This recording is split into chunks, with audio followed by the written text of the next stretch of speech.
Thank you, Mr. Chairman, members of the committee. Michael Sabatoni, President of the Rhode Island Building and Construction Trades Council. Just let me expand upon what Mr. Sinapi said. First of all, I'd like to thank the sponsor for his continuing communication with us in the building trades. The building trades is a very unique industry, and the effect that the sick time legislation could have and would have, using examples that had happened in Massachusetts. And I fully think that there'd be a reasonable solution that we can address the multi-employer collectively bargained construction industry that could satisfy all parties and we would be supportive of.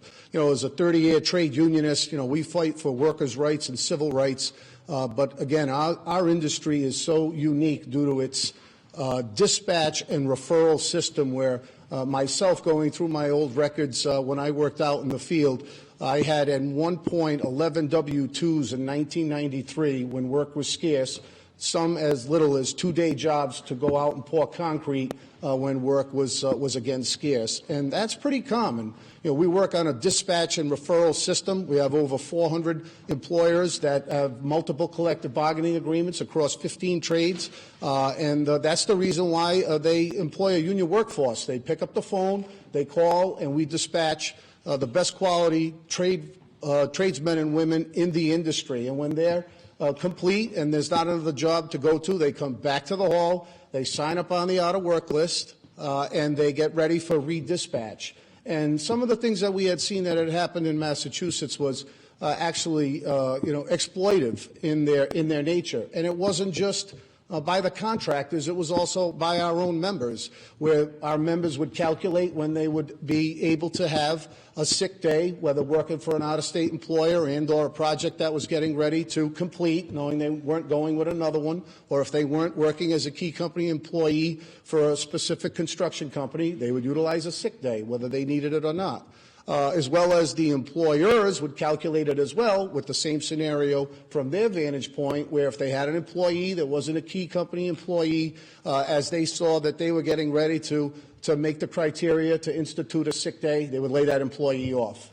And then the next day, just call the hall and ask for a new employee. So we're fully supportive of the intent of the bill. Again, I commend the sponsor, but the uniqueness of the construction industry, we need to find a solution on what could be palatable for us, both as the tradesmen and women that I represent, as well as the contractors. And again, construction is so unique; it actually has its own section in the National Labor Relations Act. So even the government understood that construction was a little different than other industries, which is why we have our own section. So I'd be glad to answer any questions. I look forward to working with the sponsor and the supporters of this to see if we can, and I'm sure we can, come up with a reasonable solution that can address the concerns that I raise, especially in my industry, which is a very difficult industry. Also, let me just point out one last factoid.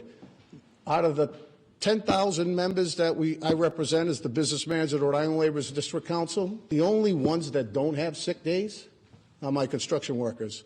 Because the construction industry is built on when you're not at work, you don't get paid. So I would absolutely like to figure out how to get some of my hardworking men and women that are out there every single day the ability, when necessary, to be able to implement a sick day when they really need one. I'd be glad to answer any questions. I appreciate your time. And again, once more, I appreciate the sponsor's willingness to listen. And I'm sure we can come up with a reasonable solution.